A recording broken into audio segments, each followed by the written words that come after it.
This is Jonathan Aguilar here for Pro Boxing Fans. Delighted to be joined all the way from Las Vegas by Unbeaten Heavyweight, none other than Jared Anderson. How you doing, mate? Good, real good. How are you? Yep, all good, thanks, all good. A lot of excitement about you in boxing. Let's start with your amateur career bit. I know you won the National Golden Gloves. Talk me through it a bit. I've never won the actual National Golden Gloves. I won the U.S. Nationals. That's the men's nationals to be on the U.S. traveling team. I've won that a few times. I've won that 2015, 2016, 2017, and 2018. So I won it 4 years. Right. I run it as junior, youth, and elite twice. Stand corrected. Yeah, you signed with Top Rank, 4-0, 4 knockouts. What have you made of life at Top Rank so far? It's a beautiful atmosphere. I love it there. Everybody is real down to earth, cool people. They stay in touch. Everybody down to earth. They stay in touch and make sure they check on me, even when I don't have a fight coming up. They're just real cool people, real nice people. They keep up with me, so they moving me nice. I love it. Absolutely. I mean, you're back out Thursday, Hector Perez. Before we get into that, you on the first show back inside the bubble, another knockout. What was it like behind closed doors, no fans? You're in a hotel, quarantined. What was the whole experience like? It was definitely different, but it wasn't too bad. It was kind of relaxing, away from all the different problems and distractions and stuff. So it was good. I can't complain about it. I definitely got the knockout still. The fighting with the fans was a little awkward. I'm used to having my family there with me, but I got the job done, so that's what really mattered. It was okay. You could hear the cheer me on or whatever it was, where they sign in on their phones and stuff, and they yell through their phones, and they're supposed to be able to hear it through the speakers. We heard that, and it just helped me hear my coaches better. So I can't have any complaints about it really. You're in Las Vegas now ahead of Thursday night. How are you feeling, and what do you know about Hector Perez going in? It's really good. Feeling great. Getting some good workout in.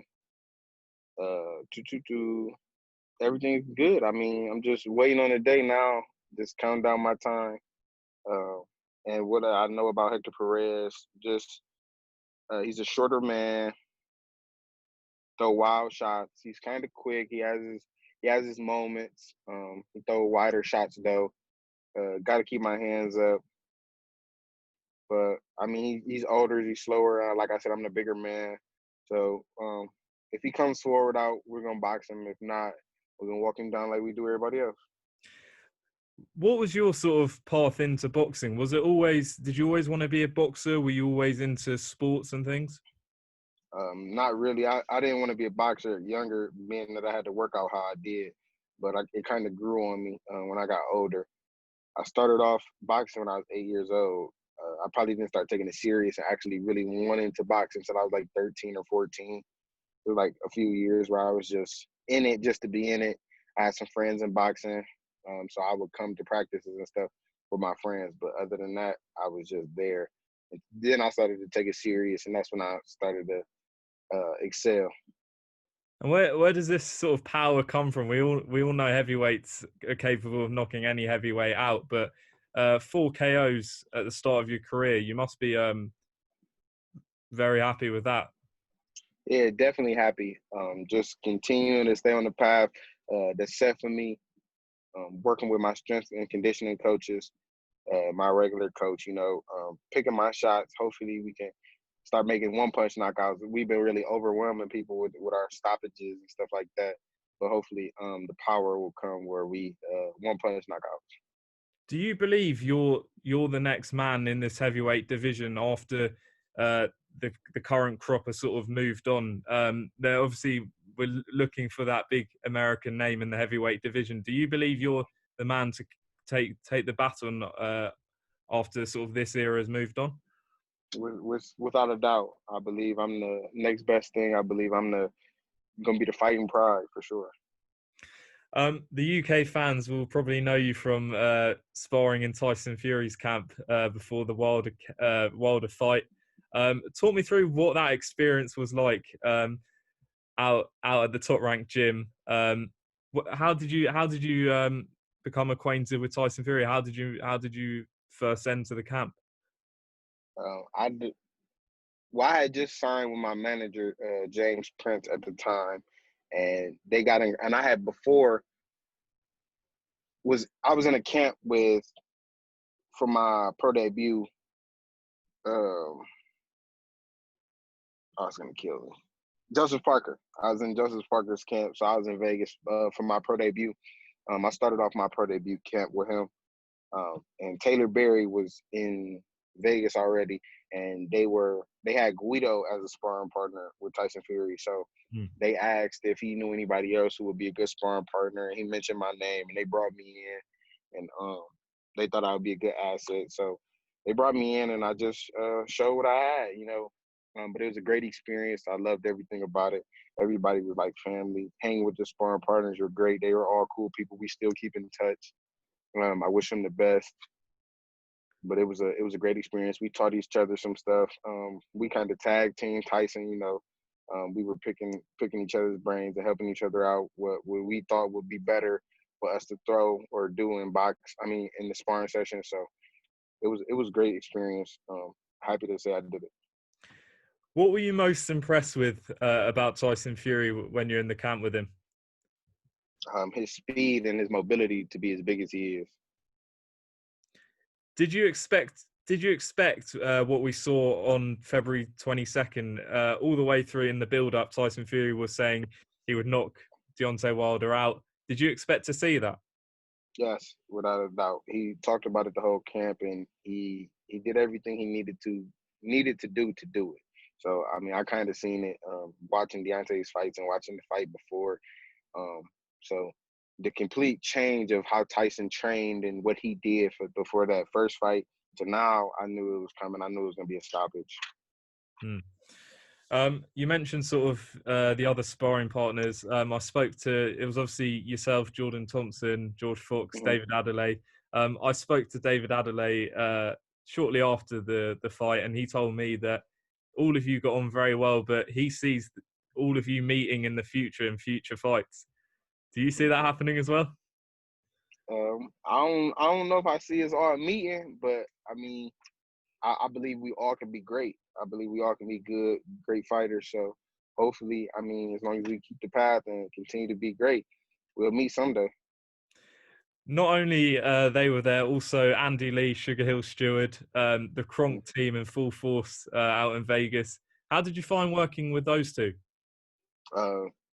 Sugar Hill is from the Midwest. He's right up the road from me, an hour drive. So, I mean, Sugar Hill, we just clicked for real. He already knew my head coach who was actually down there with me. So they already were in sync. And, you know, like I said, we just clicked. Andy Lee, he was a great asset. He helped out the other sparring partners.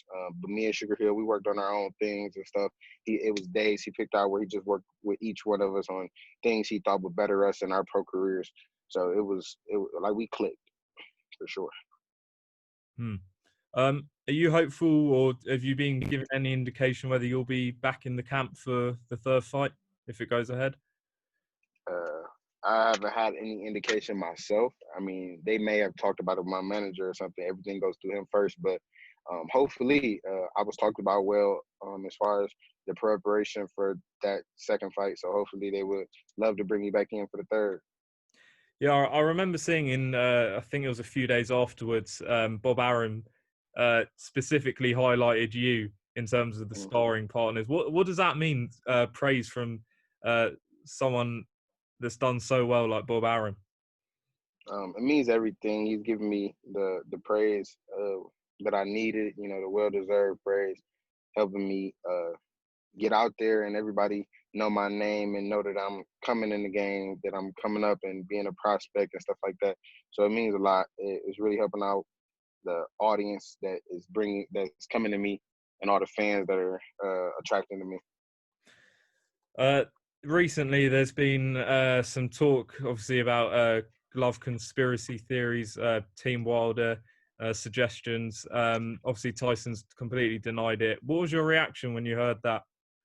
I thought it was blasphemy. I thought it was just ridiculous because me being a sparring partner and me seeing and me watching him, the way he punches, everything, he did everything he did in the gym. And my coach always told me, what you do in the gym, you'll do in a fight. And he did everything he did in the gym in that fight. So the way his gloves open, the way he opens his hands, he open hand punches. He just has strong hands. He hasn't broken his hand yet doing it. So, I mean, but everything he did in that fight, he does in the gym. So there's no different glove or anything in his glove or anything like that. He's good. Hmm. There's talk, obviously, that the third fight may happen in December in Vegas. How do you see that third fight going, in your opinion? Same way the second one did. Is it? I think, me personally, I think Wilder is a stubborn person in general. So if he refuses to change the things he needs to change and work on the things he needs to work on, the fight is going to be in the same way. Hmm. I do want to move back onto you. There's obviously you're 4-0 going into Thursday night. In your career, do you want to be fast tracked? Do you want to have as many fights as quickly as possible? Yes. I don't plan on doing this forever. I know my time's going to run out where it's going to start to ache and things are going to happen. So I want to get as many fights as I can as long as I'm healthy and able. So I can put my statement in on boxing and get out as fast as I can. You mentioned Guido Vianello. I spoke also to another promotional stablemate of yours, Sonny Conto, the other week. Are these all potential fights for you down the line? As long as Top Rank makes it happen. I can't say I'm really looking forward to fighting anybody necessarily, but hey, I mean, we got to see who's the best. So Absolutely. Jarrell, I do want to talk about the big news, of course, over the last week. Jarrell Miller reportedly failing a drugs test. Now, you came out on Twitter, on your social media. Obviously, you share the same nickname, Big Baby. And I understand people had been asking you to sort of change your name, change your nickname. Do you want to just make any comment on that?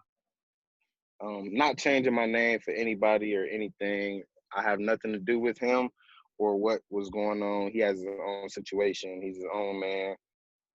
Yeah, we happen to have the same nickname, but I don't personally know him really all that well. I met him one time after my manager signed him, but other than that, I don't know him, and I didn't know him before they gave me my nickname. I didn't know him as a professional boxer. I don't even know if he was a professional boxer. I had this nickname since a kid. This name is, like I said on Twitter, tattooed on me 2 times. So this is not changing. I'm not changing my name for anybody. I'm gonna make a different representation of the name Big Baby, and it's gonna be a whole different picture. When they say Big Baby, they're gonna know me, not him. So. Were you surprised that you got some backlash? No, I knew it was coming. I figured because some people know me as the Big Baby, some know him. Some people have never heard of him. I mean, that's just being as big as the world is. Some people have never heard of him, but have heard of me. So they were, oh, is that one? No, it's a different one named Jarrell. So. Obviously, Jarrell has denied injecting drugs. He's denied taking PEDs willingly. But as a heavyweight who, one day perhaps down the line you may have faced each other, what's your reaction to the news we heard? I didn't really have a reaction. I think it's despicable though. I don't think it's okay. I don't think I don't think it should have. You know what goes into your body, and you having your team around you should know, and hopefully your team should have the best interest at heart, your best interest at heart. So I don't think that it's a coincidence that it happened 3 times. I didn't really have a reaction to it though. I would hope one day, before all of this, that I was hoping that we'll have a chance to sell it once and for all. You know, that'd be a big money fight. Everybody both know both of us later on down the line, and we have to settle it for the name. But the way it's looking, I don't know if it's going to be a ban, if it's going to be suspension, whatever the case is. But yeah, I can't say I really have too much of a reaction to it.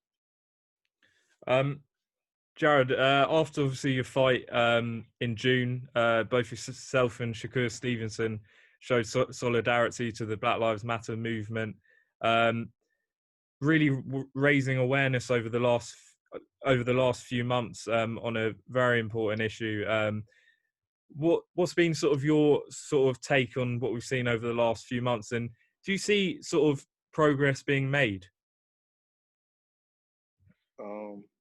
Yes and no. Social media is a huge thing. So I've seen different areas and different places where officers are kneeling with other African Americans and you know,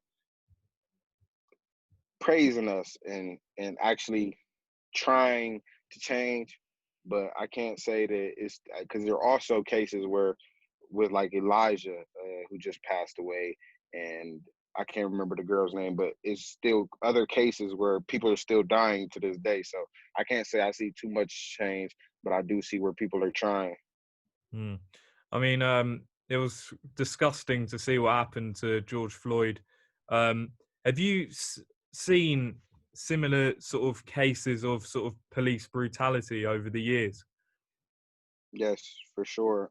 In my own city, I've seen people wrongfully beat up and punched after being arrested, wrongfully or rightfully arrested.